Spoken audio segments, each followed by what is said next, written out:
Okay, in this video we are going to talk about the types of magnet and its property. There are four types of magnet: bar magnet, horseshoe magnet, cylindrical magnet and compass magnet. Yeah, it is also called as needle magnet, right? So there are basically four types of magnet based on the shape. So bar magnet is to be represented in this manner, bar shape. Okay, horseshoe magnet is to be represented in this manner. This is horseshoe magnet. Cylindrical magnet. Okay, you people know this type of cylindrical magnet. Maybe you found uh, in some playing instrument, like, and compass magnet. You people know there is a circle. This type of compass. Actually, this is what the basically needle with one arrow and these two types at the other end. So this indicate every magnet have. Now let's see the characteristic properties of magnet. So every magnet have two poles, north pole and south pole. Why it is called north pole and south pole? We are going to discuss just now in this video only. So north and south, this end is north, this end is south. Okay, the other end is south. Like here, this arrow indicate north pole and this indicates south pole. So these four different types of magnets are there based on the shape. The name is given: bar magnet, horseshoe magnet, cylindrical magnet. This is cylindrical magnet, okay, and needle magnet. Now north pole and south pole. Why these two ends of magnets are represent north pole and south pole? So if we take a simple activity in which this magnet, suppose if we think about a bar magnet is attached, one end is attached with a this one with the thread, and the other end of the thread is attached with a fixed support point. Then if such a way that it rotates freely, then itself it indicate, yeah, it set itself in north and south, geographical north and south.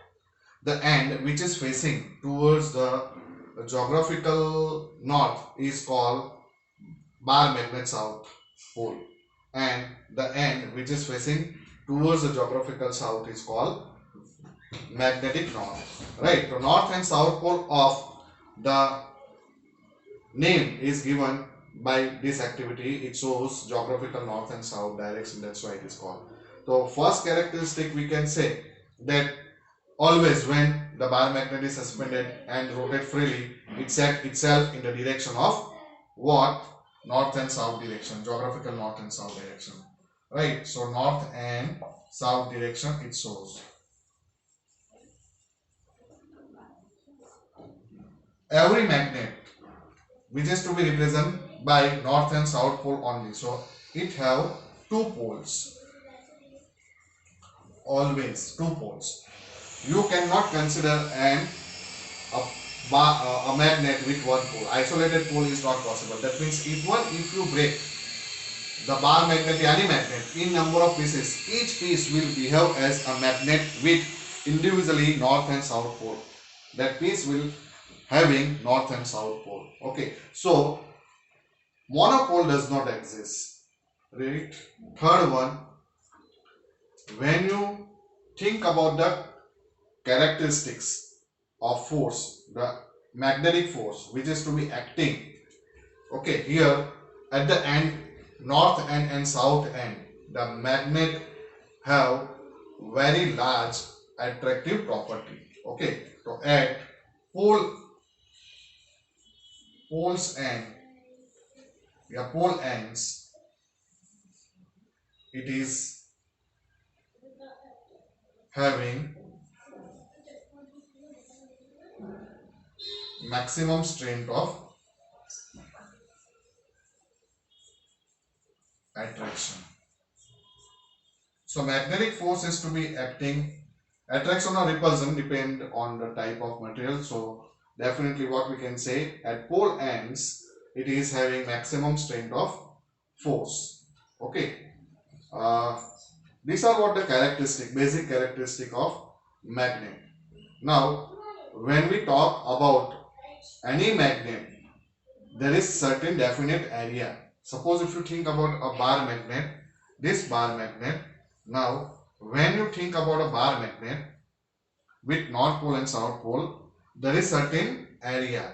Within that area only, surrounded by the bar magnet, attraction or repulsion property of force is to be experienced by the material, or the bar magnet can exert the force.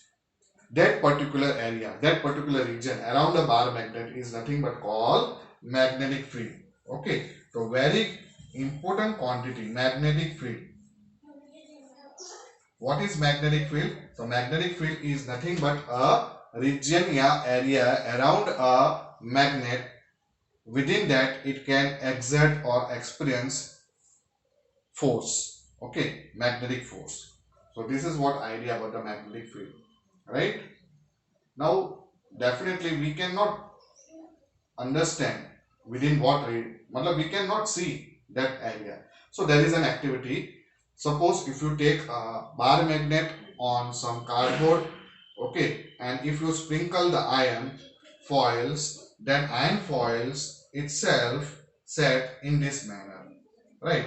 This is the way you can think of the iron foil arrangement, adjustment itself. It adjusts in this direction. So this is nothing but idea about the magnetic field of a bar magnet. Okay, this way you can understand bar magnet region. So these are the presentation, iron filling. So what is that iron filling? Can we represent that by geometrical? Definitely yes. We can represent geometrically the area within what this bar magnet or any magnet can exert attraction or repulsive force. Okay, and that geometrical concept is nothing but called magnetic force of line, right? So magnetic force of line is basically what? A geometrical concept by which magnetic field of a magnet is to be presented.